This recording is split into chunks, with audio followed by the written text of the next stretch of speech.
Bien, merci à vous, cher public, pour votre participation et merci surtout à l'association La Manufacturette qui nous propose aujourd'hui d'avoir un temps d'échange autour des migrations, qu'elles soient humaines ou d'autres types de vivants, en lien avec notre période actuelle qui peut être caractérisée par des changements environnementaux, plein de choses qui sont un peu plus complexes. Donc cette table ronde, elle va nous permettre de dialoguer de ces migrations et deux problématiques actuelles qui semblent très sensibles et qui sont pourtant assez rarement discutées simultanément. On parle souvent des crises de migration, on parle souvent de crises climatiques. Pour autant, c'est assez rare qu'on puisse retrouver des dialogues en hybridation entre ces deux thématiques qui sont quand même très sensibles et sans doute avec beaucoup d'écueils. Et c'est pour ça qu'on va prendre beaucoup de prudence aussi aujourd'hui dans les rapprochements, ou au contraire pour distinguer ce qui caractérise les crises climatiques et les crises des migrations. Voilà, l'approche qui me semblait en tout cas assez intéressante aujourd'hui, c'était la possibilité de discuter des vulnérabilités auxquelles tous les vivants sont confrontés en fait dans notre époque. Et c'est peut-être cette vulnérabilité qui sont un marqueur important. Mais peut-être aussi pour vous, public, et autour de cette table ronde, c'est de s'inspirer et de comprendre comment est-ce qu'on peut chacun et chacune d'entre nous repenser le lien et l'attention qu'on accorde à la fois à la diversité biologique, mais aussi à la diversité humaine, alors que l'on vit actuellement dans des périodes de crise et de fragilité, et aussi une crise d'habitabilité de notre planète. Donc peut-être qu'aujourd'hui on pourra cultiver un terreau fertile pour développer de nouveaux chemins et de manières d'habiter le monde avec un peu plus peut-être d'hospitalité, de dignité et de cohabitation.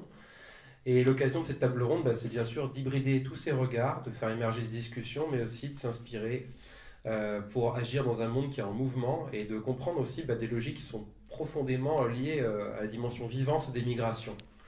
Donc moi je m'appelle Thomas Boutreux et je suis chercheur en écologie urbaine. Je mène une thèse en recherche-action sur la biodiversité des espaces résidentiels.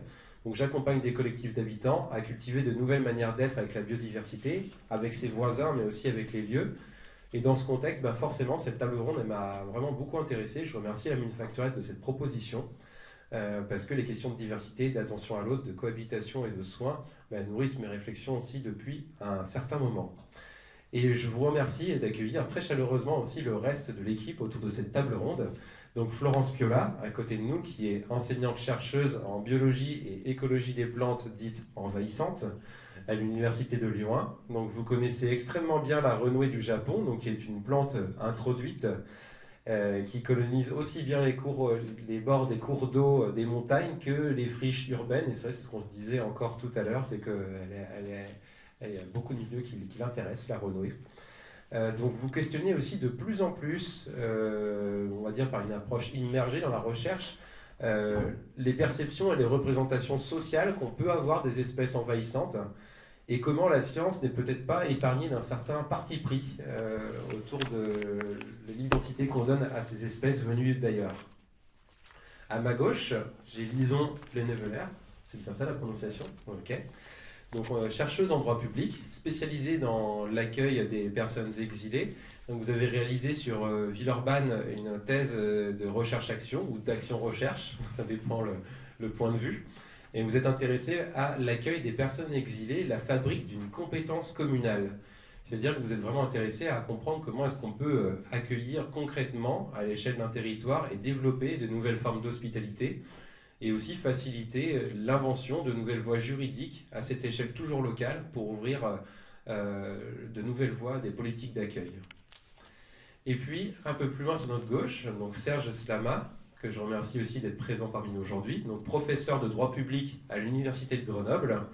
Donc vous travaillez sur les droits de l'homme et les droits des libertés de manière générale depuis déjà un certain nombre d'années. Vous avez soutenu donc le droit des étrangers, vous avez milité aussi avec de nombreuses associations pour une meilleure protection juridique des migrants, notamment avec le groupe d'information et de soutien des immigrés.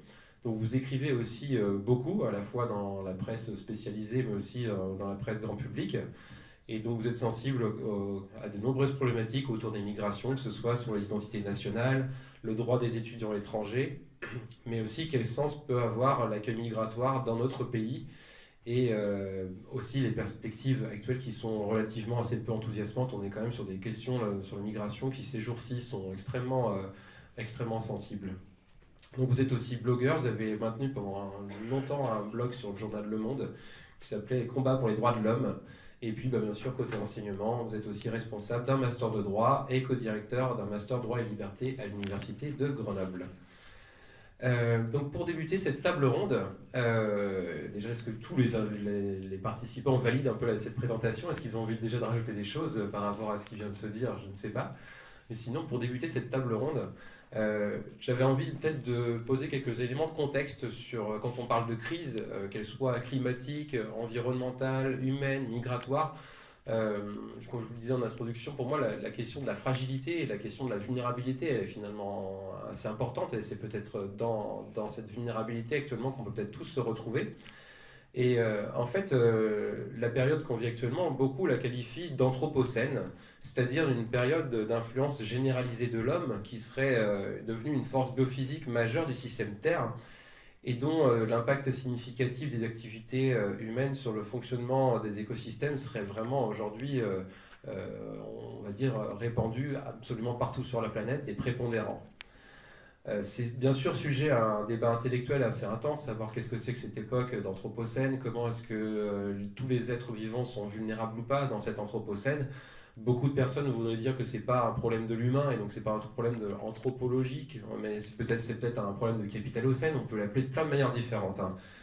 En tout cas, on vit une époque où en tout cas l'habitabilité de notre planète et de notre monde, elle est devenue sérieusement en crise et ce pour absolument tous les êtres vivants. Et donc l'habitabilité, qu'est-ce que c'est déjà d'une planète? C'est tout simplement la qualité d'un environnement à être propice à la vie. Je reviens sur des définitions simples parce qu'en fait, pour comprendre pourquoi est-ce que on est parfois contraint de migrer, il faut comprendre pourquoi est-ce que le monde devient inhabitable à l'endroit où on est auparavant. Et donc ça implique que un environnement habitable, ça implique que pour tous les êtres vivants, qu'ils soient humains ou non, qu'il y ait à la fois une combinaison de conditions physiques, biologiques, mais aussi pour les êtres vivants humains, une combinaison aussi de facteurs sociaux, économiques et psychologiques qui soient favorables aux individus de vivre, de se développer, de prospérer dans un certain lieu, mais aussi avoir ce qu'on appelle une capacité de liberté, de choix et d'action. Et en fait, dans les migrations, c'est peut-être aussi un de ces critères-là qui est parfois le plus rendu inhabitable. Donc, en sciences écologiques, l'approche elle est peut-être un peu plus différente, et c'est pour ça que je vais commencer par une question d'ordre un peu plus biologique et écologique avec vous, Florence Piola. Donc, en sciences écologiques, bien sûr, les opportunités, quand on est confronté à un monde qui devient de plus en plus inhabitable, elles sont assez simples. C'est qu'on peut soit résister dans un environnement inhabitable, alors on peut résister seul, on peut résister de manière collective, on peut aussi tenter d'éviter un monde qui devient inhabitable, donc l'évitement ça peut être là encore des stratégies individuelles, collectives, mais dans beaucoup d'autres cas en écologie, il y a en tout cas la nécessité de migrer, de se disperser. Et Florence, moi j'aurais beaucoup aimé que tu nous parles, peut-être pour débuter cette table ronde, savoir un peu quelle est l'importance des migrations en fait dans tous les systèmes vivants biologiques. Est-ce que migrer, c'est pas tout simplement un acte vivant par essence pure? Merci Thomas. Alors oui, je vais surtout vous parler de plantes, hein, puisque ce sont les organismes que j'étudie et les plantes sont assez remarquables en ce sens qu'elles sont présentes depuis très longtemps, elles le seront bien après nous, et elles ont des énormes capacités de déplacement, alors que même qu'on pourrait penser qu'on est d'accord, les plantes n'ont pas de pattes, donc elles ne se déplacent pas toutes seules, hein, mais elles ont des stratégies extrêmement performantes pour emprunter des vecteurs, quels qu'ils soient, humains et non humains. Et de tout temps, les plantes ont subi des contraintes environnementales, qu'elles soient très très fortes, comme par exemple les glaciations dans des temps géologiques plus anciens, ou les contraintes de l'Anthropocène, les contraintes anthropiques. Alors les plantes, elles vont se disperser et fuir en fait pour trouver et tenter de s'établir dans des nouveaux environnements. Et Et ça, c'est quelque chose de très important pour nous, humains, en fait. Parce que sans plantes, il n'y a pas de vie. Hein. C'est l'oxygène qu'on respire, c'est le sol qu'on cultive. Et voilà, si on n'avait pas eu, si les plantes, je m'assimile aux plantes, hein, si les plantes n'avaient pas eu ces capacités de dispersion et de recolonisation des terres, on n'aurait plus de vie sur Terre, en fait, tout simplement. Donc là, les contraintes actuelles, et notamment les contraintes de l'Anthropocène, qu'elles soient climatiques, de pollution, effectivement font force les plantes à bouger et à coloniser différents environnements, comme par exemple les hautes altitudes, où il fait un petit peu plus frais, quand c'est le réchauffement climatique. Et alors, elles ont des milliers de stratégies pour s'échapper et pour coloniser les nouvelles terres. Et je pense que c'est quelque chose d'extrêmement important, ces capacités-là, puisque les plantes sont indispensables au fonctionnement des écosystèmes au sens large. Est-ce qu'on pourrait imaginer, Florence, un écosystème dans lequel, ou des biomes entiers, c'est-à-dire des ensembles d'écosystèmes dans lesquels il n'y a pas de migration? Est-ce que c'est viable? Est-ce que c'est vivable? Je dirais que non, en fait. Ça va rester figé, puis s'appauvrir, en fait. Parce qu'il faut aussi prendre en compte que les changements de territoire, les migrations, en tout cas chez les plantes, participent au brassage génétique. Et quand il y a du brassage génétique, il y a de l'adaptation, il y a de l'innovation, il y a de la tolérance qui apparaît, enfin, sans brassage génétique, il n'y a pas de vie, en fait. Donc si on ne bouge pas, on n'évolue pas quand on est une plante. Concrètement, qu'est-ce qui se passe? Du coup, imaginons un écosystème dans lequel il y aurait une incapacité à se déplacer. Est-ce qu'on observe ça d'ailleurs actuellement dans ces changements climatiques des écosystèmes qui se retrouvent piégés parce qu'ils n'ont plus la possibilité d'évoluer? Je pense par exemple à des systèmes en altitude, en montagne, où en fait les plantes vont tenter de migrer, mais au bout d'un moment elles se retrouvent en fait au bout du... C'est ça, Ah je oui. suis dans le public, vous imaginez bien la situation, ouais. Oui, oui. Par exemple, la fragmentation des milieux également va faire que on empêche le passage d'un milieu à un autre pour un individu plante, hein, et elles vont rester coincées dans un environnement qui, si les contraintes deviennent trop fortes, vont décimer tout le monde, en fait. Donc je n'ai pas d'exemple extrêmement précis, mais on peut très bien imaginer effectivement que quand il n'y a plus d'échappatoire possible, eh bien, c'est la survie qui a des chances, il y a vraiment très peu de chances en fait d'apparaître. Oui, c'est vrai que du coup, le brassage génétique peut vraiment avoir des possibilités de croisement, d'introduction de nouveaux gènes, enfin, que c'est Ah bien partie d'une sûr, dynamique. bien sûr chez les végétaux, mais chez les animaux également. Alors chez les végétaux c'est un peu particulier parce que l'hybridation entre espèces est très très courante et très très porteuse d'innovation. Euh, c'est un petit peu moins le cas, cette hybridation interspécifique chez les animaux, mais chez les plantes c'est vraiment un moteur évolutif, c'est un moteur je ne vais pas dire d'amélioration, mais en tout du moins d'apparition d'innovation morphologique, développementale, et donc ça participe à la survie de l'espèce. Par innovation, ce que tu veux dire, tout simplement ouvrir le champ des possibles et une liberté finalement un peu de choix et d'action d'une certaine manière. Oui, alors c'est vrai que le terme innovation, on l'utilise beaucoup en écologie et en évolution.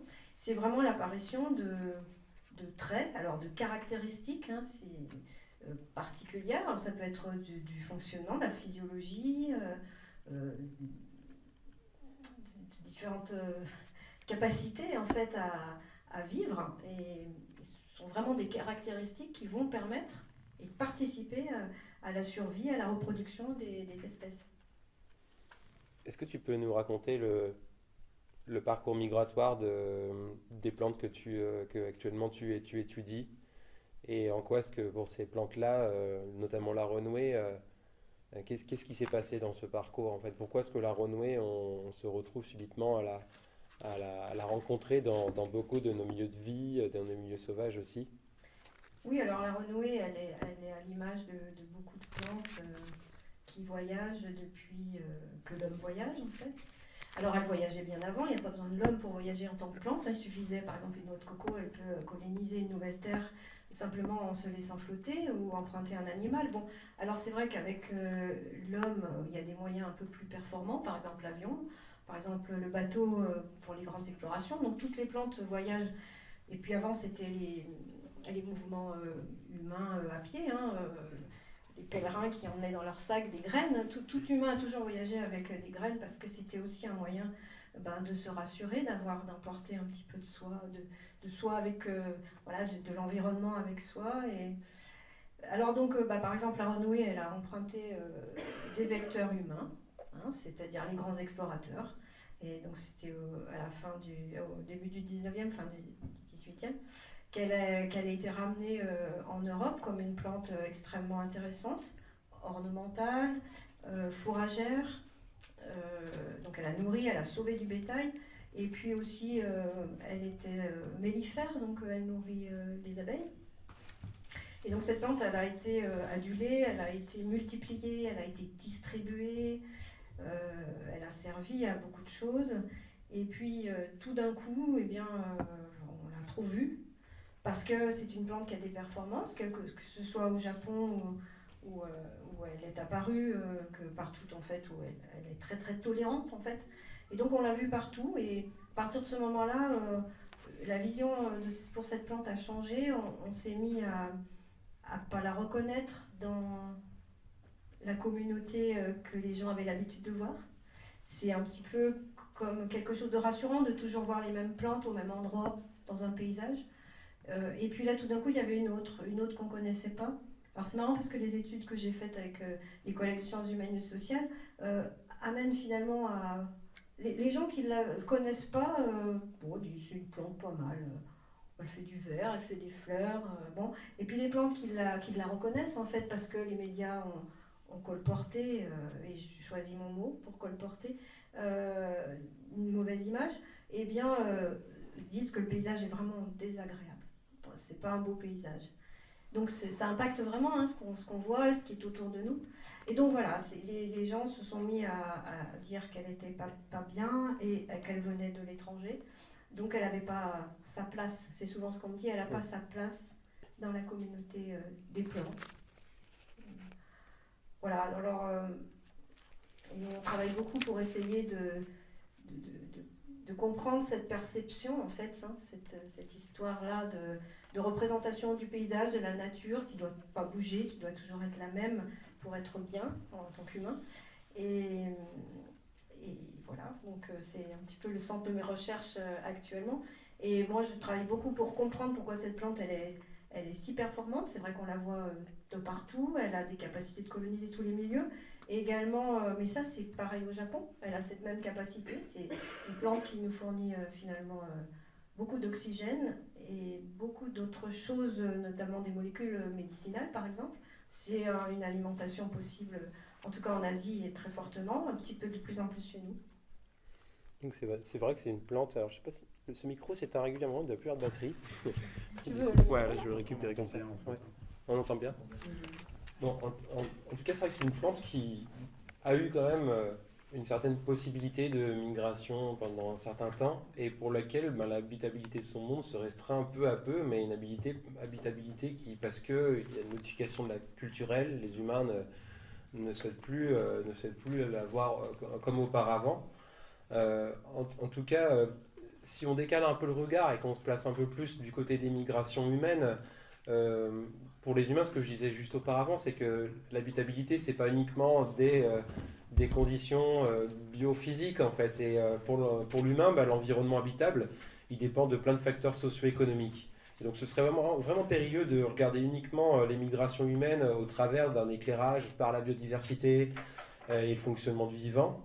Et donc bien sûr, l'instabilité politique, c'est aussi un vecteur très fort d'inhabitabilité et de motivation aussi pour les migrations. Et donc les causes, bien sûr, pour des migrations humaines sont bien entendu infiniment plus complexes face à ces privations de liberté et de choix d'action. Récemment, et je pense qu'il y a aussi ces idées qui étaient sous-entendues dans le thème de la table ronde d'aujourd'hui, on entend de plus en plus de discours qui nous parlent de potentielle migration qui serait dite de masse et qui serait liée finalement à un retour de migration humaine qui serait un peu plus d'ordre naturel, c'est-à-dire on migre parce que notre environnement biophysique devient invivable et inhabitable. Et donc ce serait le réchauffement climatique qui allait induire dans les années qui arrivent des déplacements de population de masse et donc plutôt inéluctables puisqu'il semblerait que ce soit une modification biophysique de l'environnement et que l'humain c'est pas non plus Dieu et qu'on ne peut pas changer l'environnement biophysique aussi facilement que ça. Alors on avait discuté assez rapidement, notamment avec Lison Neveler, mais c'est un point assez critique de votre travail de recherche, mais de montrer qu'il y a peut-être derrière ces discours des intentions et que quand on parle de migration de masse à venir, c'est pas n'importe qui tient ces discours-là et qu'il y a peut-être certains usages de tels discours qui servent à certaines personnes. Est-ce que tu pourrais nous donner ton point de vue sur justement cette agitation médiatique qu'il y a en ce moment entre des modifications climatiques et potentiellement, soi-disant, des migrations de masse? Sur la migration climatique, du coup. Euh, En fait, je trouve que c'est intéressant de faire le lien avec le fait de lier Anthropocène et les migrations actuelles, parce qu'en finalement, il y a quand même un processus continu. Tu parlais de Capitalocène, Donna Haraway parle de cette ère-là qui remet en lumière l'influence politique et économique du capitalisme. Et je trouve que c'est important de revenir là-dessus et de ne pas diluer aussi les responsabilités. Souvent dans l'Anthropocène, on remet quand même en avant l'exceptionnalité humaine et ça ramène un peu à un savoir un peu situé occidental qu'on a de regarder que de notre point de vue d'Européens riches, intellectuels, blancs, et d'oublier que de l'autre côté de l'océan, il y a d'autres rapports. Et notamment sur la question des migrations, je trouve que ce processus continu de violence politique et économique pose la question de comment aborder ces migrations climatiques. Et je trouve qu'il y a énormément d'aveuglement à parler de ces migrations climatiques. Et j'ai pris quelques petites notes parce que c'est pas non plus mon champ de compétences. Moi, j'ai beaucoup travaillé sur le local.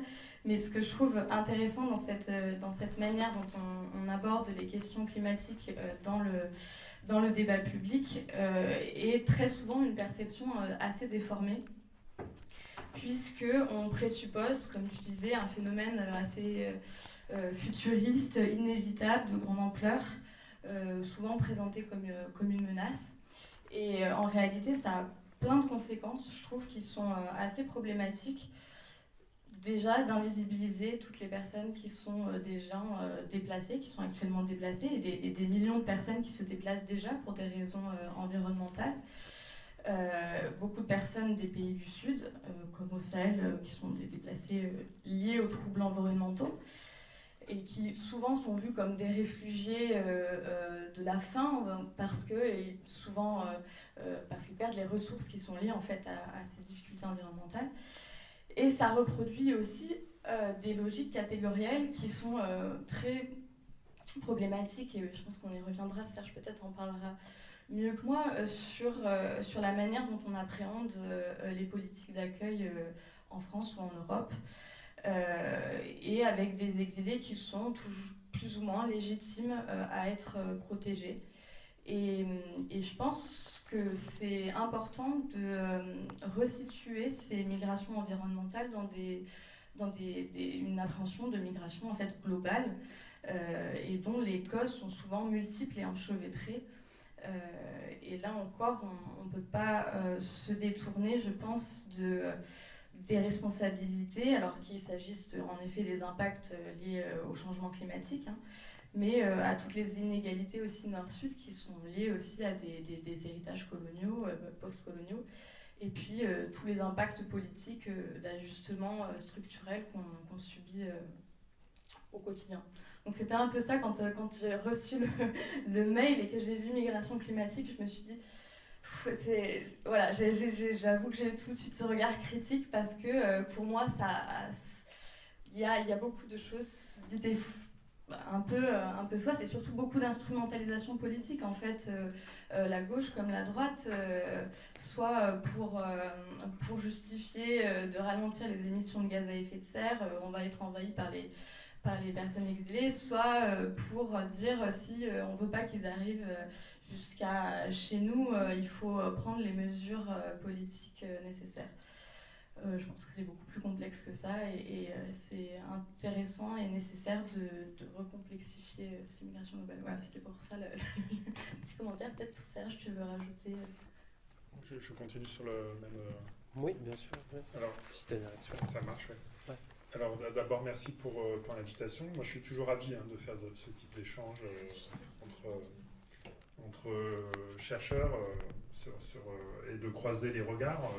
En fait, en entendant parler Florence, j'avais l'impression qu'elle parlait des humains. D'ailleurs, parfois, tu as même inversé, tu disais c'est une part de soi qu'on garde dans son sac, s'agissant des graines. Et donc, effectivement, enfin, tu parlais de colonisation, tu parlais quand ça vient de l'étranger, la vision dépréciée, etc. Donc, finalement, il y a un peu la même mécanique appliquée par les êtres humains à l'égard des étrangers. Et il y a exactement la même idée complètement délirante qui est développée dans le débat public français depuis un petit moment, qui s'appelle le grand remplacement, qui correspond à tout ce que tu viens de dire et qui n'a absolument aucune rationalité, disons, vient de le dire. C'est-à-dire, quand on regarde les migrations, alors d'abord, les êtres humains en règle générale, ils ne bougent pas trop. Enfin, ceux qui bougent le plus, c'est nous, les Occidentaux, puisque c'est assez facile, on n'a pas besoin de visa pour aller partout dans le monde. Hein, donc, mais les êtres humains, en règle générale, ils préfèrent tout de même rester chez eux, d'où ils sont, et ils sont souvent plus heureux là. Mais il se trouve qu'il y a un certain nombre de facteurs qui poussent à migrer. Mais la migration, elle est d'abord interne au pays. Donc on n'en parle pas beaucoup, mais il y a beaucoup de déplacés internes, alors qu'on connaît aussi dans nos pays occidentaux. Hein, ça arrive, la vallée La Roya, on est obligé de déplacer des gens parce qu'il y a une catastrophe environnementale. On le voit sur les côtes de plus en plus, où il y a des parties du littoral qui vont devenir invivables. Et dans plein de pays, ça se passe. Il y a beaucoup de déplacés internes, on ne parle jamais autour du fleuve Niger. Il y a plein d'endroits où les gens sont obligés de se déplacer vers la capitale, par exemple, parce qu'on a pillé leurs ressources, il n'y a plus de ressources. Et souvent dans le cadre de phénomènes globaux, c'est-à-dire c'est nos comportements, nos modes de consommation, nos modes de vie qui provoquent les déséquilibres de leur environnement, et donc on a vraiment très clairement une dette à l'égard de ces populations-là. Mais au-delà des déplacés, évidemment, il y a des réfugiés. Réfugiés, ça suppose d'avoir traversé une frontière. Hein. Déplacé, on reste à l'intérieur d'un pays. Et quand on est un réfugié, la plupart des réfugiés, la quasi-totalité des réfugiés, restent dans les pays limitrophes. Donc il y a énormément de réfugiés en Turquie, au Liban. Par exemple, le Liban, je pense à peu près, peut-être même plus que ça, un tiers de la population libanaise, c'est une population de réfugiés. Et quand vous prenez tous les pays autour, le Pakistan, enfin j'en oublie plein, un peu partout dans le monde, il y a un nombre de pays qui accueillent des proportions assez importantes de réfugiés venant de zones en guerre, de zones conflictuelles. C'est un peu ce qui est arrivé finalement en Europe à la Pologne récemment avec le conflit en Ukraine, c'est-à-dire les Ukrainiens et les Ukrainiens étaient essentiellement en Roumanie, en Pologne, etc., en Allemagne et beaucoup moins en France. Et c'est vraiment une toute petite proportion de cette immigration contrainte, qui arrive en Europe. Alors c'est vrai que ça a augmenté ces dernières décennies, c'est-à-dire par exemple la France, on est passé de 60 000 demandeurs d'asile à 150 000 aujourd'hui, sur une dizaine d'années. Donc on a bien une augmentation du nombre de demandeurs d'asile, du nombre de réfugiés, du nombre de migrants de manière générale. Mais toute proportion gardée, l'Europe accueille relativement peu de réfugiés et de migrants. Ça serait genre de l'ordre de 1 million de personnes par an, selon les périodes, selon les vagues. La grande vague de 2015, par exemple, qu'on appelait la crise des migrations, c'était 1,5 million de personnes. Mais ça représente quasiment rien par rapport à des mouvements de population. Le Venezuela, c'est 10 millions de réfugiés. L'Ukraine, je crois que c'est dans les 8 millions. Enfin, on est dans des proportions nettement plus importantes. Et je ne parle pas de la Syrie ou d'autres pays qui ont produit beaucoup de réfugiés. Alors évidemment, de ça, donc, il y a un certain nombre de personnes qui bougent, alors, parce qu'elles sont contraintes, mais il y a aussi des déplacements qui sont pour d'autres raisons que le motif politique, parce que le motif qui est légitime dans nos sociétés, c'est le motif politique. On accorde le statut de réfugié pour motif politique. Mais l'immigration a bien d'autres facteurs, et c'est souvent des facteurs entrecroisés, c'est-à-dire c'est rare d'expliquer la migration uniquement parce qu'on est opposant politique dans un pays, en réalité c'est plus complexe que ça. Et dans ces facteurs, il y a souvent l'économique et le social. On n'a plus sur place, un endroit où on vit d'habitude, voilà, les ressources nécessaires pour vivre, le travail, et le facteur environnemental se mêle à tout ça. C'est-à-dire souvent quand il y a un épuisement, par exemple en matière de pêche, il y a un épuisement de la possibilité de pêcher, on ne peut plus pêcher, on n'a plus moyen de nourrir sa famille, et il y a une migration vers la capitale, et la migration vers la capitale va provoquer la migration une détérioration des conditions de vie, et la migration de ceux qui ont le plus grand capital. En fait, ceux qui migrent, en fait, les migrations internationales, c'est plutôt des personnes qui ont un important capital économique ou culturel ou social pour pouvoir mobiliser des réseaux et pouvoir aller à l'extérieur. Et donc, c'est ça qu'il faut bien voir, c'est que c'est un tout, c'est-à-dire c'est notre mode de vie, c'est notre comportement, c'est voilà, on l'a dit, c'est ce mode de vie qui a provoqué un dérèglement généralisé de la planète et qui emmène des migrations. Et c'est pour ça qu'on a un certain nombre à dire qu'il faut qu'on prenne une part de cet accueil-là, compte tenu des responsabilités, alors, compte tenu de l'interdépendance de l'humanité, on est tous des êtres humains, et compte tenu de la responsabilité en particulier des Occidentaux dans les dérèglements de la planète, il y a des mouvements de population qui vont avoir lieu. Une partie de ces mouvements auront lieu vers l'Europe et il faut organiser cet accueil. Or, j'imagine qu'on va parler par la suite, les politiques qu'on développe sont exactement inverses, c'est-à-dire on ne développe que des politiques de fermeture. Excellente transition. C'est vrai que par rapport à cette question de crise, beaucoup de voix de crise, de nombre de migrants qui vont potentiellement exploser. Moi, je pense à l'anthropologue Anat Singh qui a vraiment une vision de la situation un petit peu décalée, différente. En fait, pour Anat Singh, cette période actuelle qu'on vit, ce serait surtout une crise de la fin et de la disparition, de l'extinction des refuges, en fait. C'est pas tant une problématique de savoir combien il y a de migrants. Les migrants, on sait qu'il y en a partout sur la planète et qu'ils ont des visages différents, que ce soit des animaux, des plantes, des humains. Mais par contre, là où il y a un phénomène de crise, d'extinction en ce moment, c'est cette diminution des refuges. Et en fait, Anat Singh, elle va même un peu plus loin, c'est que donc elle arrive à joindre cette question de l'humain avec le reste du vivant, mais que pour elle, en fait, la disparition des refuges, ce serait même un point de basculement qui caractériserait en fait l'anthropocène ou le capitalocène. Le fait que pour beaucoup de plantes, on en parlait tout à l'heure, le fait de migrer en altitude, oui, ça marche jusqu'à un certain moment, on trouve refuge en altitude, et puis ensuite, la montagne, elle est pas extensible à l'infini, donc il y a certains refuges qui physiquement disparaissent. Ces refuges, on peut aussi ne plus tout simplement les retrouver dans le temps, c'est-à-dire que pendant l'Holocène, il y avait des crises glaciaires, interglaciaires, et donc à chacune de ces crises, il y avait la possibilité pour les plantes de trouver des petites zones de refuge. Maintenant, les cycles interglaciaires, on n'en a plus en fait. Enfin, l'humain a complètement, d'un point de vue climatique, rendu impossible la possibilité qu'il y ait une nouvelle glaciation qui arrive bientôt. Donc c'est un problème de disponibilité de refuge dans le temps, dans l'espace, mais aussi de refuge qu'on pourrait retrouver par l'entraide et par l'entraide de la coopération avec d'autres vivants. Donc moi, elle me semblait vraiment intéressante cette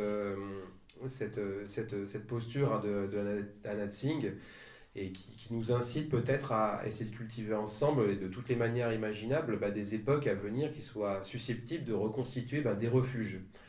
C'est un peu les propos qu'on a eus juste auparavant, mais comment est-ce qu'on peut s'équiper et s'outiller pour redévelopper ces refuges? C'est encore une question qui est largement ouverte. Et peut-être c'était une question qui vous était destinée, les juristes sur ma gauche. c'est de comprendre peut-être que est-ce qu'on est finalement dans une fin des refuges ou une crise des refuges ou tout simplement une tragédie institutionnelle du sens de l'accueil? Je ne sais pas si c'est exactement la même chose. Et en quoi le droit peut peut-être constituer un refuge en tant que tel? Et en quoi est-ce qu'actuellement on est peut-être en train justement de s'aborder ce droit et cette capacité de refuge d'un point de vue juridique? Donc là, je pense qu'on a plein d'inspirations qui nous provient de pas très loin de ces jours-ci. Si vous avez envie d'en discuter, de débattre un peu de cette actualité et de comment est-ce que le droit peut permettre en tout cas de préserver ces refuges et la manière dont on va coopérer pour donner sens à l'accueil.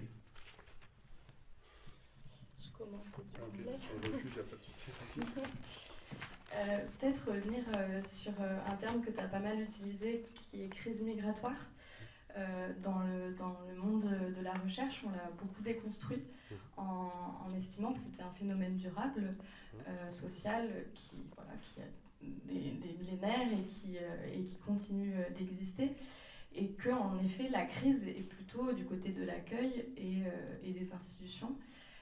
Et là, je pense que je laisserai plus la parole à Serge Lamas sur le côté crise de l'Union européenne et des États qui produisent des politiques de non-accueil et qui sont beaucoup plus focalisées sur les fermetures de frontières et la sécurité et plein de dispositifs très policiers plutôt que de mettre l'accent sur l'accueil et qui en fait a des effets très contre-productifs qui sont de l'ordre mortifère, hein, vous le voyez dans les traversées de la Méditerranée qui sont de plus en plus visibles, mais qui aussi au quotidien précarisent les personnes qui arrivent sur le territoire de manière administrative avec soit des titres de séjour qui sont très difficiles à obtenir, soit des conditions matérielles qui sont très précaires.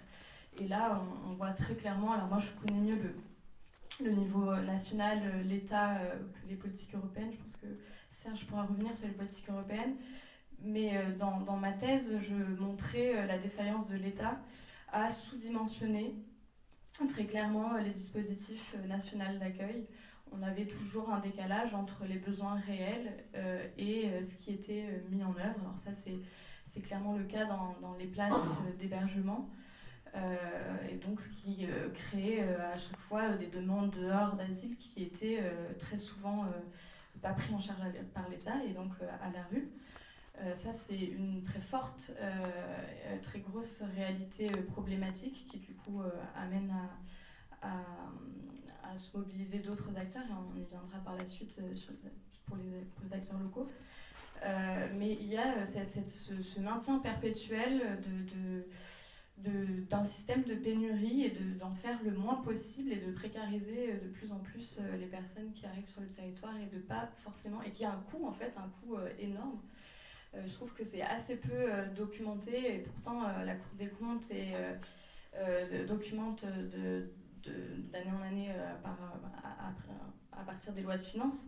Mais je trouve que dans le débat, on reste sur d'autres types d'arguments, mais le coût public de nos impôts à mettre le focus sur des dispositifs d'éloignement, des répressions plutôt que de l'accueil, et aussi le coût, alors ça a été moins documenté, mais le coût social de mettre des gens à la rue, c'est aussi important et ça crée des situations complexes mais on en reviendra après peut-être sur les acteurs locaux. Peut-être je laisse compléter Serge sur le côté européen. Ok, alors je reviens un petit peu en arrière sur cette idée de refuge et de vie de refuge et d'extinction des refuges. À ce que j'ai compris, c'est très vrai en biologie, mais c'est ce qu'on constate aussi au niveau des migrations. Dans l'aube de l'humanité, l'humanité a conquis des espaces vierges. Voilà, et en fonction du climat d'ailleurs, c'est ce que tu parlais d'air glaciaire.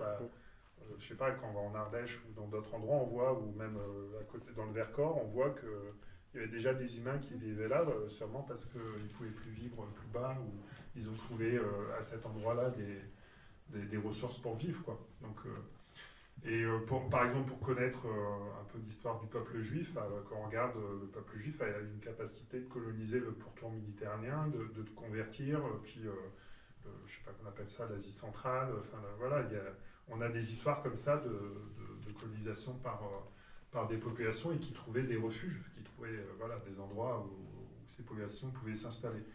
Aujourd'hui, ça devient extrêmement complexe dans un monde dans lequel il y a des frontières, les États-nations se sont constitués autour des frontières, où on a reconnu la légitimité d'un État de pouvoir sélectionner qui arrive sur le territoire. Ça n'a pas toujours été le cas. Hein.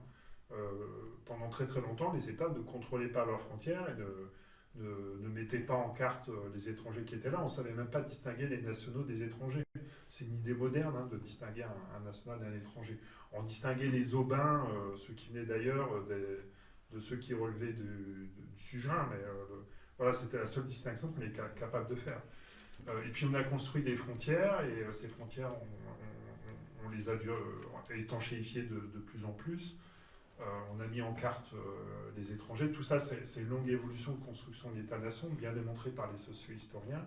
Et on est arrivé à la situation actuelle où finalement c'est extrêmement compliqué pour un demandeur d'asile de trouver un refuge. C'est-à-dire il faut passer par l'illégalité pour pénétrer dans nos pays.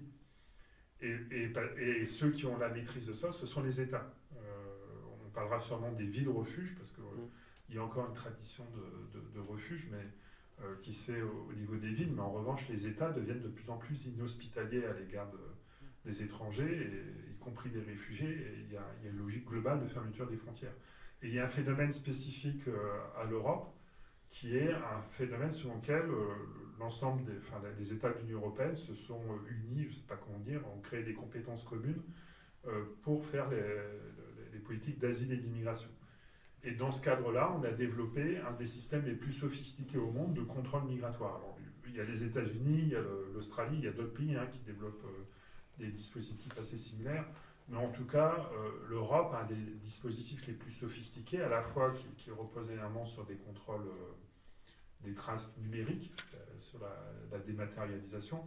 Ça, c'est vraiment un phénomène massif. C'est-à-dire aujourd'hui, la frontière, elle est plus physique, la frontière, elle est numérique. Elle se déplace avec les individus, elle est dans nos poches, la frontière, à travers la dématérialisation de la frontière. Et ça, c'est vraiment un phénomène très européen. C'est-à-dire, on crée vous entendez beaucoup parler de Dublin. Dublin, c'est des traces d'empreintes que vous laissez dans un fichier. Et ce fichier vous suit partout où vous allez en Europe et vous empêche de faire une demande d'asile là où vous voulez parce que vous avez laissé ces traces quand vous êtes rentré. Et cette logique-là, c'est la logique de cet espace européen qu'on a construit qui est un petit peu paradoxal parce que c'est un des plus grands espaces de liberté de circulation. Alors évidemment, il y a aussi les États-Unis et la Russie, mais on a tout de même... C'est rare d'avoir un ensemble d'États-nations, une vingtaine d'États-nations qui s'unissent et qui créent un espace dans lequel on peut circuler à peu près librement. Alors c'est moins vrai depuis 2015, mais en tout cas on peut circuler dans cet espace. Mais la contrepartie de cet espace de liberté de circulation qu'on a construit, ça a été la fermeture sur l'extérieur. Notamment l'obligation de visa et l'obligation de remplir un ensemble de conditions. Et on aggrave ça de plus en plus, puisque par exemple, on est en train de mettre en place un système qui contrôle les entrées et les sorties, et aussi reposant sur le numérique. Et dans ce cadre-là, il faut bien comprendre qu'on crée cet espace Schengen, on prévoit aussi un régime commun d'asile, et on prévoit un mécanisme de répartition des demandeurs d'asile qui repose sur une idée absurde où l'État compétent, c'est l'État où est rentré le demandeur d'asile. Et aujourd'hui, on est dans une machine infernale, l'Europe est dans une machine infernale parce que l'ensemble des dispositifs qui ont été conçus fonctionnent très mal. En réalité, par exemple, Dublin fonctionne très mal.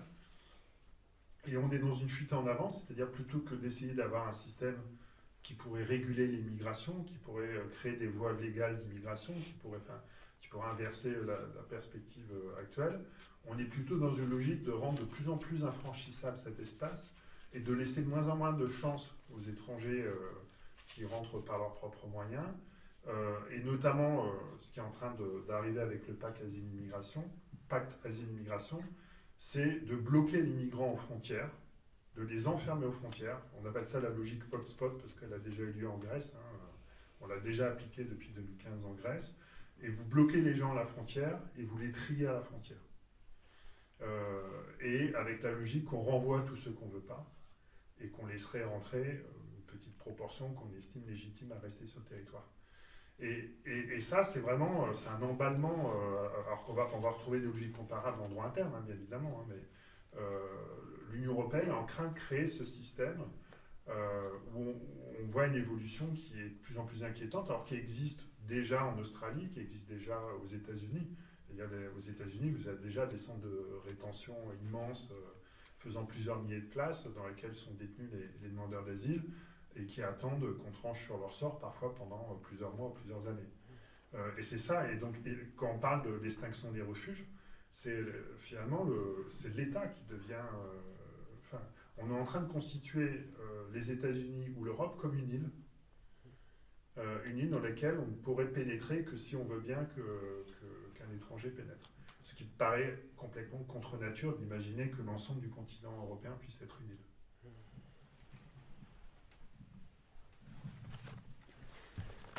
Je pense aussi, alors au-delà de la construction ou déconstruction de la qualité du droit à pouvoir pour approvisionner des refuges, à une notion aussi d'entraide et de coopération qui est aussi un autre facteur culturel qui peut-être bouge dans notre société actuellement sur qu'est-ce qu'on considère comme la norme dans notre société de l'accueil, qu'est-ce que c'est que l'hospitalité, qu'est-ce que c'est que l'entraide avec les étrangers.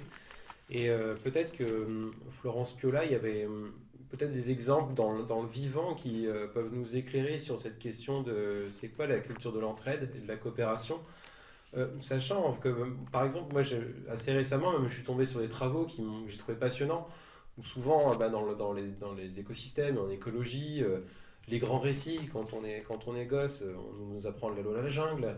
Il y a aussi toute la question du darwinisme social aussi, c'est-à-dire en gros c'est simple dans la société, il y a ceux qui réussissent et puis les autres ils crèvent en fait, et ça c'est des théories écologiques un peu là parce qu'on été bien sûr adaptées, manipulées aussi pour servir certaines idées, mais par exemple un travail qui m'a beaucoup inspiré, que j'avais pu lire il y a quelques mois de ça, c'était que dans certaines forêts en fait, les arbres peuvent décider de coopérer ou pas. Et ça dépend globalement du niveau de ressources disponibles.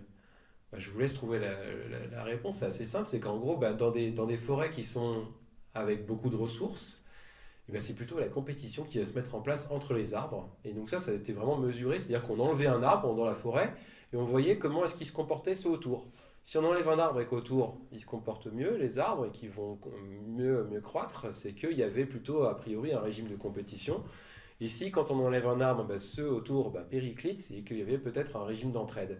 Donc dans des sols qui étaient très riches, les arbres étaient plutôt en compétition, et dans des environnements qui étaient très pauvres, c'était l'inverse. Il y avait vraiment une vraie coopération entre les arbres.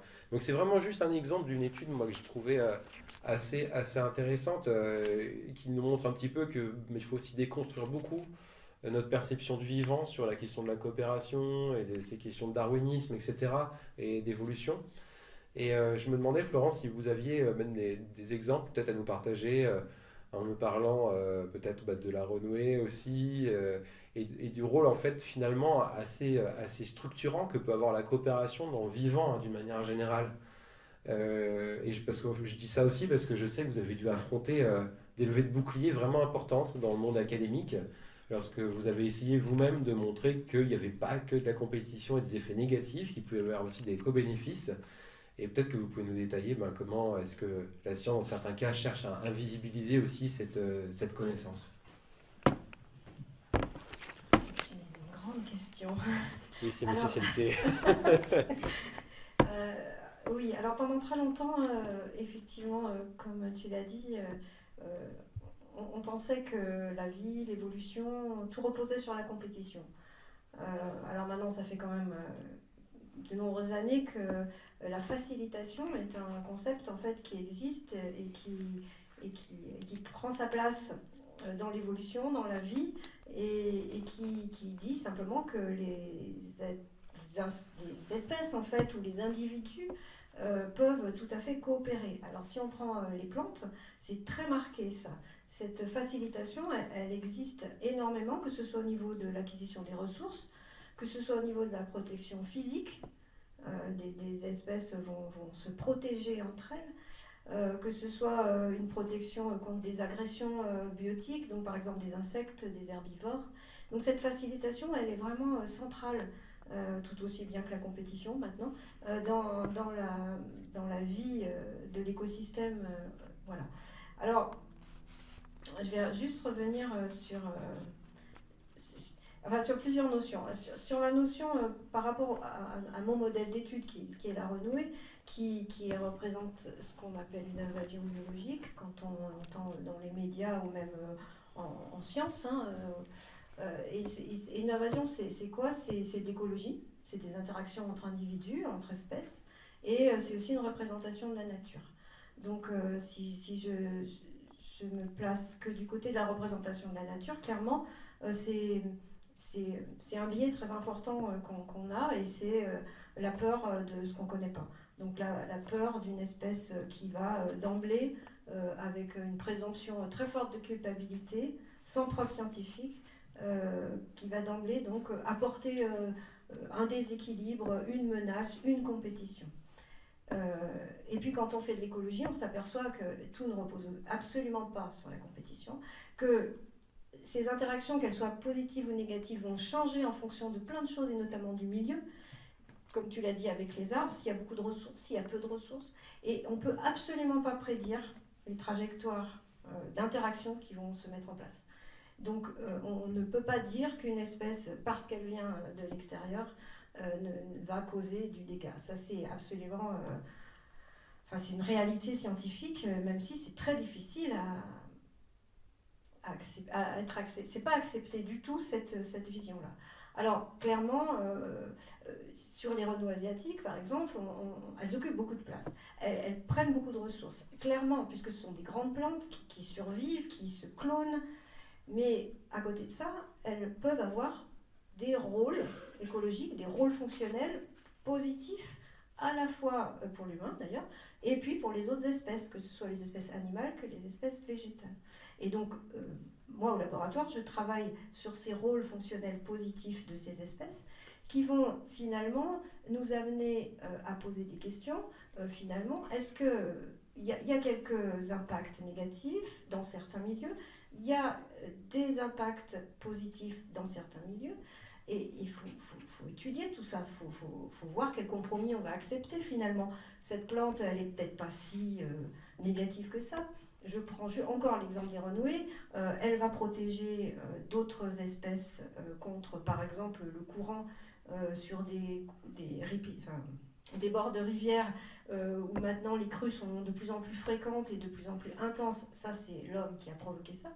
Et les renouées offrent un refuge en fait contre le courant. Elles offrent aussi une niche nutritionnelle à certaines plantes. Ça fait partie de ce qu'on appelle classiquement la succession végétale. Donc en Asie, elle est bien connue, mais elle existe aussi sur le territoire européen. Ces plantes enrichissent en nitrate la rhizosphère, c'est-à-dire tout ce qu'elles occupent au niveau du sol. Et ce nitrate, il est partageable. Il n'est pas uniquement gardé par la renouée. Comme toute plante, elle va partager les ressources avec d'autres, ou pas les partager, mais c'est selon les conditions.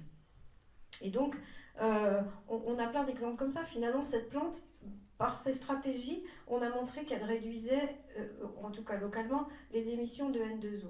Alors réduire les émissions de N2O, c'est très intéressant. C'est un service écosystémique très important pour l'homme, puisque ça réduit les gaz à effet de serre, un des gaz à effet de serre, un puissant gaz à effet de serre. Donc tout ça, on ne veut pas le voir en fait, ces apports, ces bénéfices finalement d'une plante qui va arriver dans une communauté. Et il y a quelque chose qu'on oublie aussi, c'est l'évolution, c'est-à-dire que les trajectoires évolutives, elles ne sont pas prévisibles, on ne sait pas ce qui va se passer plus tard, quelle relation, par exemple, la renouée se met subitement à être mangée, herbivorée donc par un insecte. Bon, ça n'était pas avant. Qu'est-ce que ça va entraîner comme interaction avec les autres, et c'est des choses on ne sait pas. Il faut accepter de ne pas savoir et pas être aussi précis. Quand on lit dans les médias, les introductions d'espèces sont des menaces pour la biodiversité. Ben non, moi je ne peux pas dire ça. Je ne sais pas. Hein. Dans certains cas, oui, dans certains cas, non. Par exemple, la renouée, elle nourrit les abeilles. Il y a un moment où les abeilles, domestiques et sauvages, n'ont plus de fleurs chez nous. Hein. Et ça, c'est très important. Bon, beaucoup d'apiculteurs m'appellent maintenant en me disant est-ce qu'on connaît des patchs de renouée qui ne sont pas gérés par l'homme pour que j'offre des fleurs à mes abeilles. Donc voilà, c'est pas tout gris, c'est pas tout noir, c'est pas tout blanc, c'est beaucoup de gris en écologie et puis il faut pas oublier l'évolution. Oui, c'est vrai, j'avais entendu parler que finalement des espèces exotiques qui arrivent chez nous, en fait, sur peut-être 100 000 espèces qui arrivent, il y en a peut-être 1000 déjà qui arrivent à s'installer, et sur les 1000 qui s'installent, il y en a peut-être une, du coup, sur les 100 000 au départ, qui aura potentiellement qui pourra susciter quelques problèmes, en tout cas, avec... Ponctuellement, voilà. dans certains milieux. Voilà. Donc c'est bien, tous ces astérix, ils sont vraiment importants. Effectivement, parce que la solution n'est pas aussi simple que ça. Peut-être que tu peux nous raconter un peu plus dans le détail comment est-ce que d'un point de vue scientifique, tu ressens et tu perçois, tu te confrontes aussi à des visions qui bloquent un peu le débat et qui t'empêchent peut-être toi aussi de mener et de diffuser aussi tes messages et tes résultats?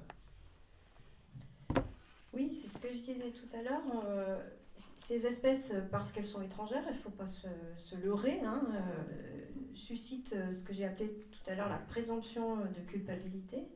Et en recherche, elle est très, très, très visible, cette présomption de culpabilité. C'est qu'on va mener des expérimentations, que ce soit sur le terrain ou au laboratoire, avec un but précis, c'est de montrer, par exemple, je vais prendre l'exemple, que les renouées empêchent une plante de pousser. Alors, et on généralisera par réduisent la biodiversité, ce qui est complètement faux, parce que... Bon.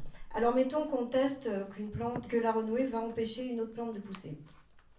Alors on va faire une introduction qui ira dans ce sens-là, en disant on va montrer ça. Et puis, effectivement, dans le pot, sur le terrain, on va voir que la renouée empêche une autre plante de pousser.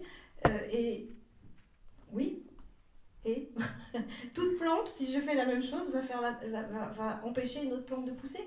Ça peut exister, ça. Hein. Et cette présomption de culpabilité, elle va amener à prendre une mauvaise approche dans l'introduction, dans le montage du design expérimental, et une mauvaise interprétation des données. On n'aura pas le bon témoin, on n'aura pas le bon dispositif même pour tester ça. Et ça, c'est très courant en sciences. Et moi, je me heurte beaucoup à d'autres scientifiques qui estiment que quand on a cette approche plus neutre, on va dire, peut-être plus bienveillante envers les relations entre espèces, c'est-à-dire ne pas voir que du négatif, eh bien, c'est nier la menace des espèces introduites.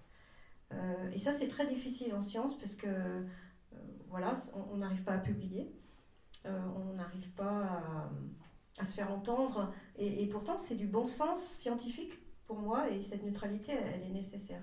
Et petit à petit, on s'aperçoit quand même que ça change un petit peu les mentalités, puisque voilà, en discutant avec les gens, en exposant tout, eh bien, on arrive. Moi, j'ai un programme là que j'essaye de soutenir pour justement faire réfléchir à quels sont les bénéfices ou au contraire les impacts plutôt négatifs qu'auront la renouée pour un écosystème. Et ça peut quand même bouger, mais c'est vrai que cette présomption de culpabilité, elle est trop visible et elle doit être dénoncée, et ce que font pas les médias du tout. Et finalement, en fait, de présomption de culpabilité, toi, finalement, tu cherches un peu à l'aider, cette renouée. Est-ce que finalement, tu ne serais pas en plein délit de solidarité? C'est une question, bien sûr, que je pose aux juristes. Sur la renouée oui. Alors non, sur la renouée éventuellement, mais sur le délit de solidarité aussi, en général. Oui. Non, en fait, en résonance, moi j'ai vécu une période où il y a une évolution au niveau académique. pendant longtemps, faire des recherches en droit des étrangers, c'était très pénalisant d'un point de vue académique. Moi, je l'ai vécu parce que j'ai une directrice de thèse qui a été précurseur, Danielle Ochac, et elle a eu un certain nombre de doctorants, et ces doctorants n'ont pas réussi à être recrutés. Bon, c'était parmi les premières thèses en droit des étrangers. Alors, je parle d'une époque, moi j'ai soutenu ma thèse en 2003, c'était avant même fin des années 90, début des années 2000. Et moi j'ai vécu le basculement, moi j'ai eu des difficultés en termes de carrière. On a une épreuve qui s'appelle l'agrégation, et venir à l'agrégation avec un sujet de droit des étrangers, ça ne m'a pas facilité la vie, d'autant plus que ma directrice était militante, donc, et moi aussi, donc ça doublait la gageure et je n'ai pas été agrégé. J'ai tout de même réussi à faire carrière, à devenir professeur, et je vois aujourd'hui que les thèses en droit des étrangers aujourd'hui passent au Conseil national des universités.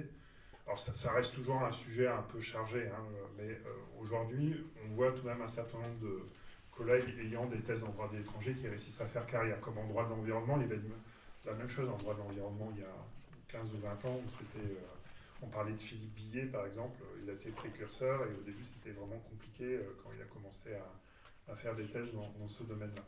Donc voilà, alors maintenant pour parler du délit de solidarité, alors c'est marrant, d'ailleurs on parlait de ville-refuge, mais on oublie l'origine hein, de ces controverses qui datent du milieu des années 90. Il y a notamment Derrida qui s'était pas mal intéressé à la question pour la revue du Gisti, la revue Plein Droit. En fait, il y a une loi assez symbolique au début des années 90 qui est la loi Pasqua. Donc Charles Pasqua était 2 fois ministre de l'Intérieur, notamment sous le gouvernement Balladur. Et il a fait adopter une très grande loi, la loi du 13 août 1993, qui a considérablement durci le statut des étrangers.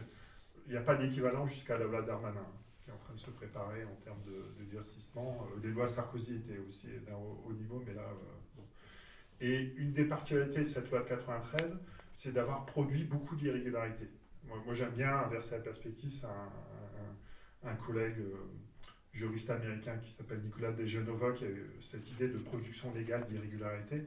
Et en fait, la loi Pasqua avait la particularité de prendre des gens qui normalement ont un droit au séjour, mais on les irrégularisait. Alors, c'est assez connu dans le débat public, on parle des ni expulsables ni régularisables.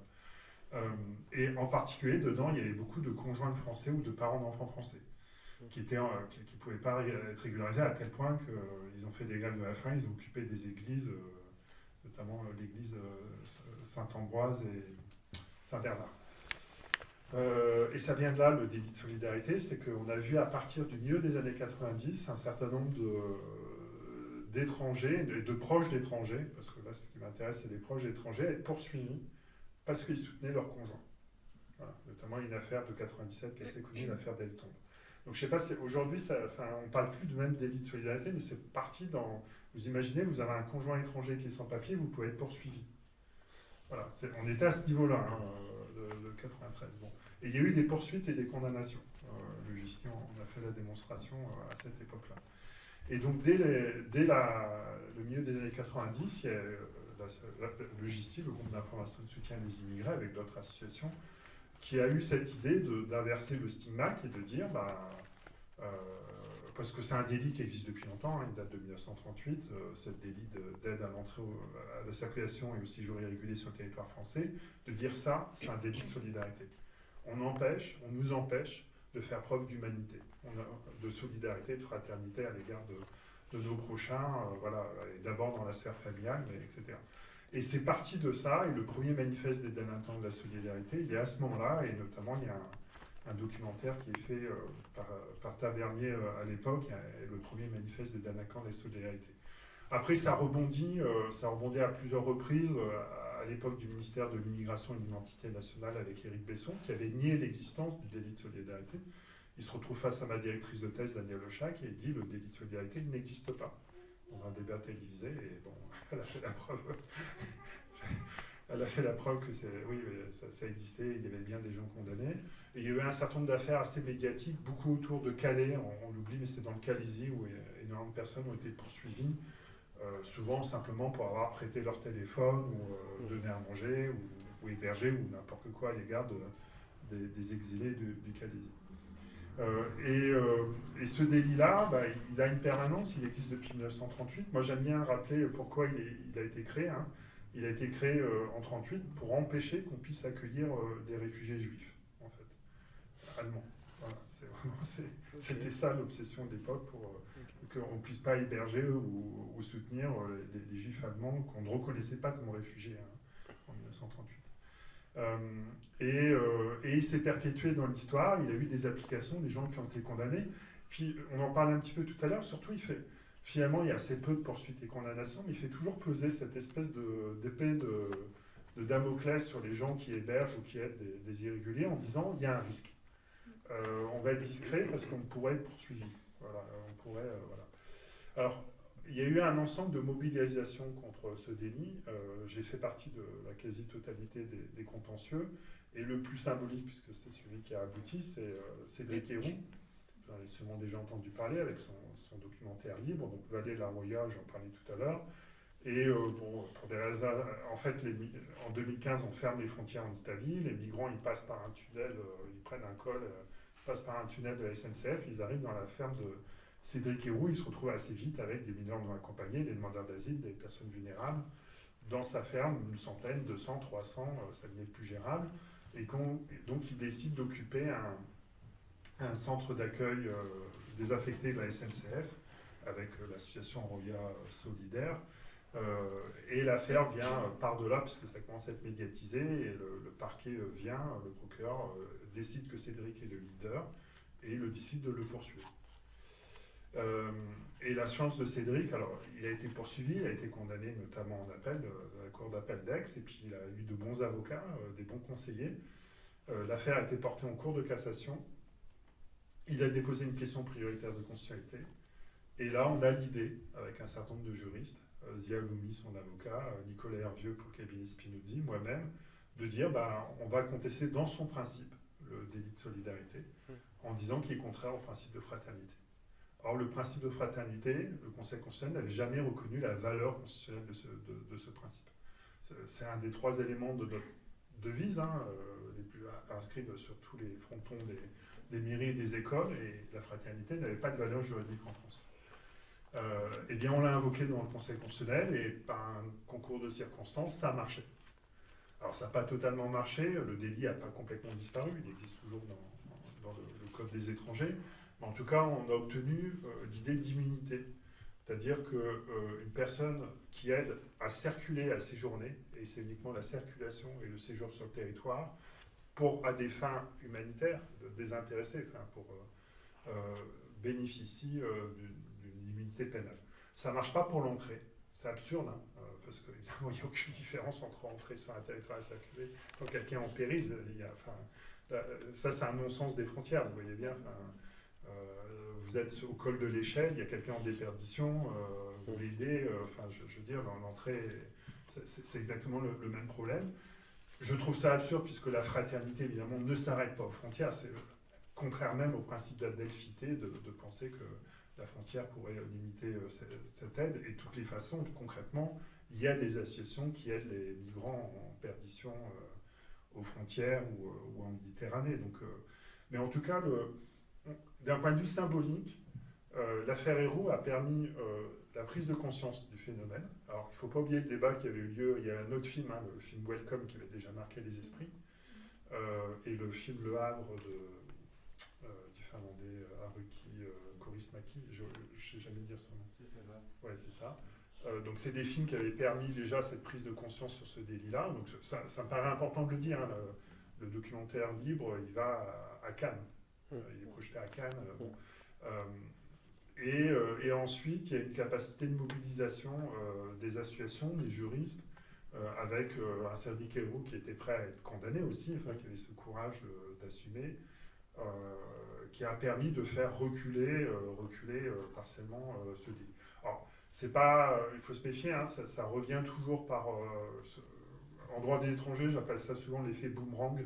C'est-à-dire, on a souvent, quand on a des gains en droit des étrangers, des victoires, peu de temps après, on a un effet de rétroaction assez fort. On le voit, il y a un autre délit qu'on avait fait sauter, c'est le délit de séjour irrégulier. Donc le simple fait d'être présent pour un sans-papier, c'est un délit jusqu'à 2012. On a réussi à le faire reculer grâce au droit de l'Union européenne d'ailleurs. Et ben là, par exemple, il a été restauré par le Sénat dans le projet de loi Darmanin. Donc on voit qu'il y a toujours un risque de retour en arrière assez important, où il y a d'autres formes de répression de la solidarité à l'égard des migrants, ça c'est une évidence. Donc voilà de manière globale la façon dont le délit de solidarité, ça a beaucoup d'effets concrètement sur les politiques d'accueil, puisqu'il est toujours là. Merci beaucoup Serge Clamart. On m'a fait signe en public qu'on allait bientôt passer la parole. Il faut que vous passiez la parole pour des questions. J'avais quand même envie de poser une dernière question à Lison, parce que vous avez travaillé quand même à l'échelle vraiment locale, et que c'est quand même assez intéressant de voir que certes il y a des choses qui se tricotent et détricotent à l'échelle nationale, mais qu'on n'est pas forcément. On peut aussi penser la politique de l'accueil et de l'hospitalité à l'échelle locale d'une commune. Et est-ce que rapidement, en quelques minutes, passer à la parole publique, vous pouvez un peu nous raconter votre expérience à Villeurbanne et puis ailleurs dans le Trièves aussi, pour montrer que on peut aussi agir à des échelles très locales sur ces questions-là. Les villes accueillantes et les villes refuges se sont déployées de plus en plus, et l'enquête que j'ai menée à Villeurbanne fait partie de ces villes qui, face aux défaillances de l'État et aux logiques gestionnaires, essayent d'avoir d'autres dimensions de l'accueil, et c'est souvent des dimensions sociales et de solidarité, et qui se concrétisent dans des dispositions très matérielles. Et notamment, les enjeux forts de ces collectivités, et ce qui a été celle de Villeurbanne, c'est de protéger les espaces collectifs de ceux qui sont, on parlait de vulnérabilité tout à l'heure, mais c'est en réalité des espaces qui pourraient être pour des personnes vulnérables, quel que soit leur moment dans la vie, et c'est les personnes exilées actuellement sur le territoire qui ont été les plus précarisées, qui ont eu ces besoins. Donc c'est un peu un renversement où les collectivités sont plus dans une approche par les besoins et par la solidarité de fait, et où elles tentent de mettre en place des dispositions concrètes. Alors à Villeurbanne, c'est depuis longtemps, c'est une ville qui s'est de toute façon constituée par ces multiples arrivées de population. Donc il y a un petit peu cette historicité de Villeurbanne. Il y a aussi des empreintes très fortes du socialisme municipal qui sont là et qui réapparaissent, parce qu'on voit de nouveaux dispositifs de solidarité locale qui se mettent en œuvre, la réapparition des bains-douches sur Villeurbanne, et dans l'agglomération lyonnaise, en fait, il y avait une très forte saturation de ces lieux de vie, et avec une réalité de besoin, et donc ça fait partie des choses qui ont été réouvertes pour faire face à ces besoins. Et il y a aussi une très forte affichage politique en essayant de créer un espèce de rapport de force en donnant d'autres dimensions à l'accueil. Et là, dernièrement, je ne sais pas si vous en avez entendu parler, si vous êtes voisin de Villeurbanne, mais ils ont mis en place une carte de citoyenneté locale pour reconnaître symboliquement les personnes qui arrivent sur le territoire, et quelle que soit la situation administrative ou la nationalité. Alors cette carte, elle est surtout symbolique, mais elle est aussi dans l'idée de favoriser l'accès aux droits, de pouvoir se présenter devant les services sociaux avec un seul document, alors ça va être très limité aux services sociaux locaux, parce qu'il y a quand même du coup très peu de marge de manœuvre pour tout ce qui relève du droit au séjour, et qui est en réalité le nœud problématique pour les personnes qui sont en situation de précarité administrative. Mais l'idée étant de favoriser de plus en plus l'inclusion et de dépasser les freins un peu qui se perpétuent dans le système, où on doit avoir 1000 papiers sur soi pour justifier d'une démarche administrative quelconque. Voilà ce que je peux dire globalement. Après, on peut en revenir sur les questions, mais c'est vraiment cette volonté à la fois de dépasser aussi un peu son rôle.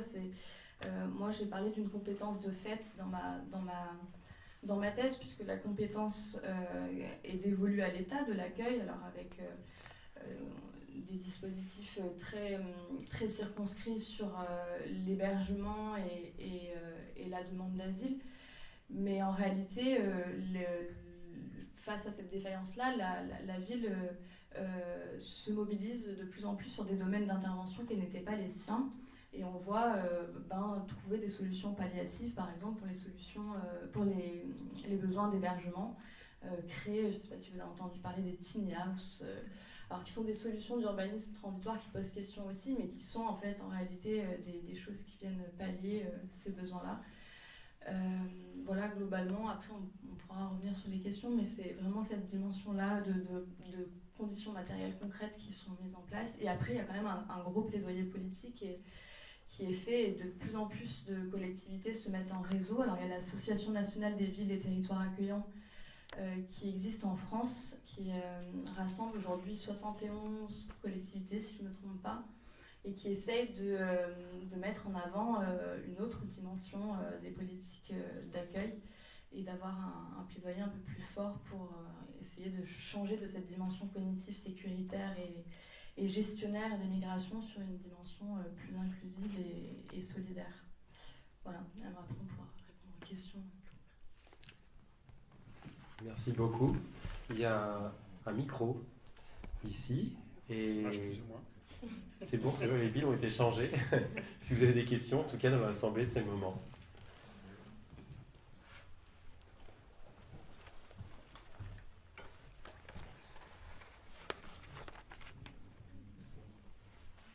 Sinon, je vais comme ça, sans problème. Pas, ça marche. Ouais, je suis filmé en plus. Est-ce qu'il y a un intérêt économique de la part du coup des décideurs politiques de freiner l'arrivée de population du coup, parce que vous avez parlé de Darmanin, Pasqua, de ces lois de durcissement. Est-ce qu'il y a un intérêt économique du coup à faire ça, étant donné qu'en Europe on a aussi besoin de gens, on va dire, qui viennent de l'extérieur, de main d'œuvre pour occuper des postes que nous n'avons pas envie d'occuper, notamment dans l'agriculture. Donc quel est l'intérêt économique, on va dire, je ne sais pas si ma question est claire. Je suis pas économiste, mais il y a aussi un intérêt économique à maintenir dans l'irrégularité.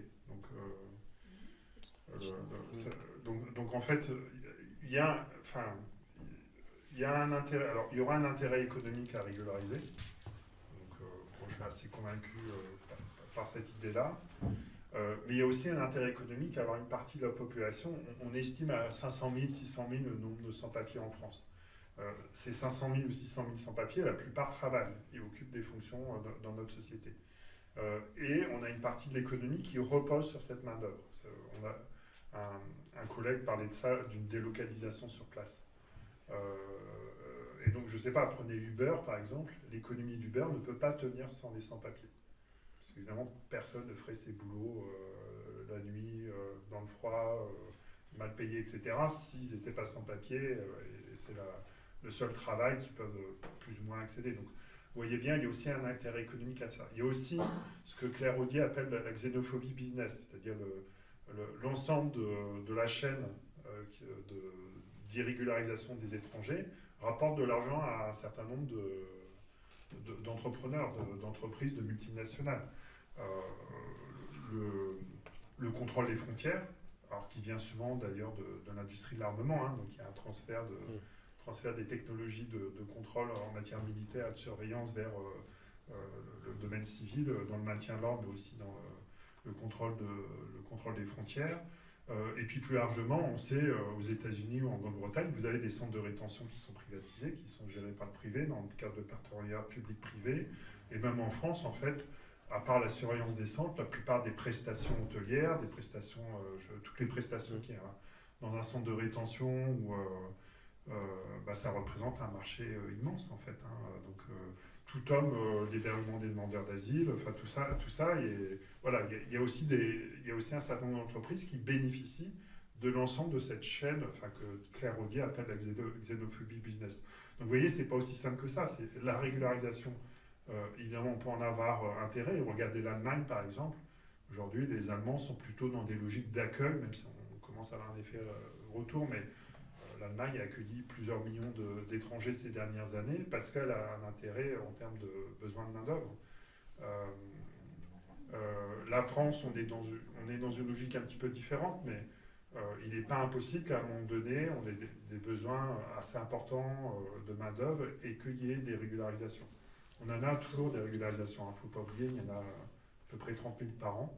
Mais il est possible que, même si la loi Darmanin n'était pas. Enfin, la carte métier en tension n'était pas adoptée, il n'est pas totalement impossible que les régularisations se fassent de manière un peu plus généreuse dans les années à venir, si ça correspond à des intérêts économiques. On a vu pour les Jeux Olympiques qu'ils avaient fait une régularisation massive des ouvriers et ouvrières dans l'intérêt de... Alors, ils l'ont fait aussi parce qu'ils voulaient. Ils disaient qu'on n'emploie pas d'irréguliers sur les chantiers. Or, de facto, il y avait des irréguliers sur les chantiers des Jeux Olympiques. Donc, en termes d'image, ils ont préféré régulariser ces personnels. Mais ce qui prouve que même dans le chantier des Jeux Olympiques, où c'était très contrôlé, il y avait encore des entreprises qui réussissaient à avoir la main-d'œuvre régulière, parce que c'est l'économie de ces entreprises, en fait. Prenez les personnels de nettoyage à la SNCF, à la RATP, ou enfin n'importe où. Ces boîtes ne peuvent pas avoir des tarifs aussi bas, elles n'emploient pas d'irréguliers. C'est quasiment structurel, en fait, en termes de... Enfin, tu connais mieux le nettoyage que moi. Avec la sous-traitance. Avec la sous-traitance.